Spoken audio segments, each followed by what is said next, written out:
friends, I hope you are enjoying your Flipgrids. I know I'm enjoying watching them.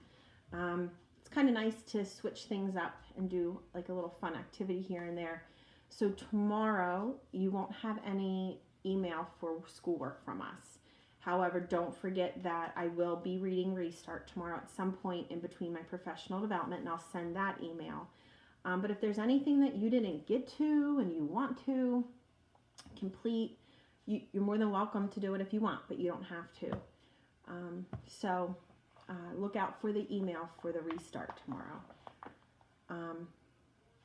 So anyway, yesterday we left off with remember how everybody right now is really not liking Chase, and he's having a tough time because he actually likes his new self better than his old self. So today we're going to read in Shoshana's point of view. I must be the stupidest person in the history of the world. I get straight A's in school, but obviously that doesn't mean anything. All it proves is I know how to study for a geography test. As a judge of character, I'm an F-. I let that jerk, that alpharet, dope me into believing he was different, that he was a nice guy. Well, a leopard never changes his spots, and that goes double for the scheming lowlife like Chase Ambrose. Falling off a roof, having amnesia, big deal. It doesn't mean you're not a rotten person today, just because you can't remember being one yesterday.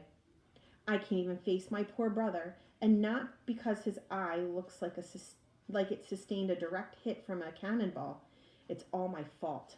I'm the one who told my parents that the coast was clear and it was safe for Joel to come home. And I ended up bringing him back into the same line of fire that almost broke his spirit last year.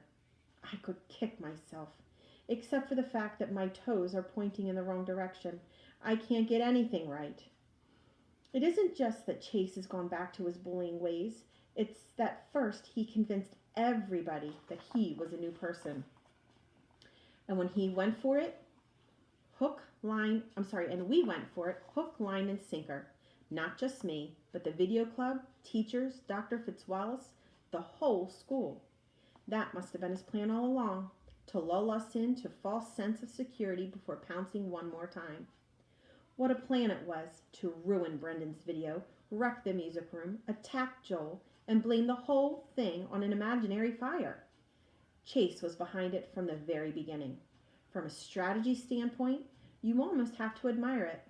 It sure succeeded with flying colors, and Joel has the colors to prove it.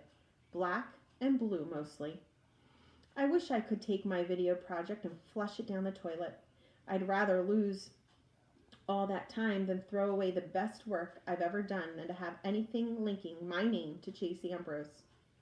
Compared to what happened to my brother, the National Video Journalism Contest is about meaningful and counting snowflakes in a blizzard. That's another reason to hate myself, that I would let my ambition to win a lousy contest make me so blind.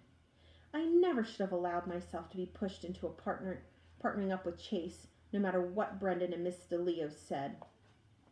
I don't care that the project's on a really great and interesting guy. It wouldn't make any difference if we got an interview with the singers of the Declaration of Independence, brought back to life and reformed into a boy band. It just isn't worth it. For the smartest kid in school, Brendan's even dumber than I am. He got in his thick head that there's a chance that Chase might be innocent. I don't know, Shoshana, he insists. It was Aaron and Bear who busted up the chute. Chase could have been trying to stop them. Oh, sure, I return. And he just happened to show up at the exact right moment. He didn't show up, he argues. I sent Kimberly to get him. Joel said you didn't send for Chase. They did. There's a lot going on, he admits. It's hard to remember. I think they sent her first, and then I did. Why couldn't you go yourself? Because I was stuck in the tuba, he replies, as if the most natural thing in the world, as if it's the most natural thing in the world, happens to everyone, right? Listen, my poor brother, has a technicolor face, courtesy of the guy that you might say might be innocent. That could have been an accident, a tug of war with a fire extinguisher. Maybe Chase really was trying to protect Joel. I roll my eyes. Let him protect anybody else when it came to the time to lie his way out of the blame. He was right there with Aaron and Bear. That's all the proof that I need. I know what it looks like, he argues, but doesn't Chase deserve the benefit of the doubt? Listen, I challenge. If what you say is true, then Aaron and Bear set him up and nearly got him kicked out of school. And where is he this very minute? At football practice with the same Aaron and Bear who should be his worst enemies. What does that tell you? Well, it's not like he can come to video club anymore. And in the cafeteria, I persist, who does he eat lunch with? The football team. We won't let him at our table. We're protecting Joel, and that's the real meaning of protection, not cold cocking someone with a fire extinguisher. I'm so mad at that jerk, and you should be too. He's like a cobra. He lured us in until we trusted him. Then he struck, and now he slithered back to his old life as if nothing ever happened. Joel may be the one who's bleeding, but the attack was all on. Joel may be the one who's bleeding, but the attack was on all of us. And he agrees. Brendan knows I'm right. However much he wants to convince himself that Chase is innocent, the whole club knows that we're better off without a guy like that. So, how come his name keeps popping up again and again at our meetings? That camera looks a little shaky. You've got to keep it smooth like Chase. Yeah, that's a cool shot. It was Chase's idea to film the worm's eye view. The kid's a mumbler, but you can hear the audio clearly because Chase laid on the floor and held the microphone just out of frame. Can we please stop talking about Chase Ambrose? I explode. He's not a good kid, but he's just a person, a lousy person at that. He belongs on the football team with the other muscleheads. Actually, he belongs chained to a slab of concrete at the bottom of the Marina's trench.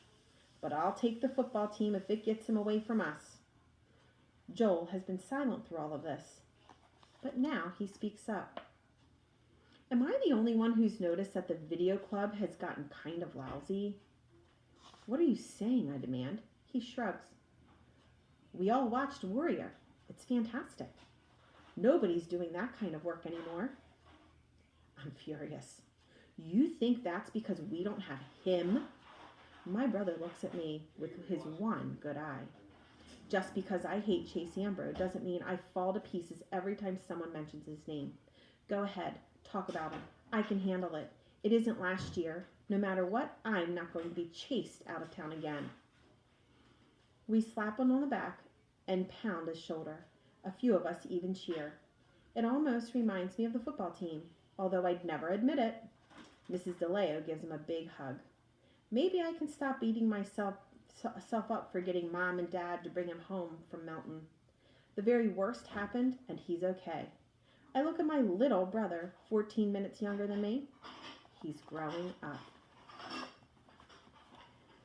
So I find it interesting that Joel's actually willing to accept Chase more so than the other people, that the other kids in the story. And you know, I also wonder what's going to happen. Is it going to come out that he was actually innocent?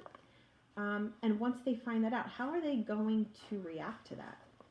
Just something to think about. So have fun making your Flipgrids today, guys. Don't forget, I will be doing Restart again tomorrow. So that will be emailed to your parents. But there'll be no assignments because I will be in some professional development training as far as how to teach you some new content starting on Monday. Well, I hope you guys have a great weekend and have fun Flipgridding.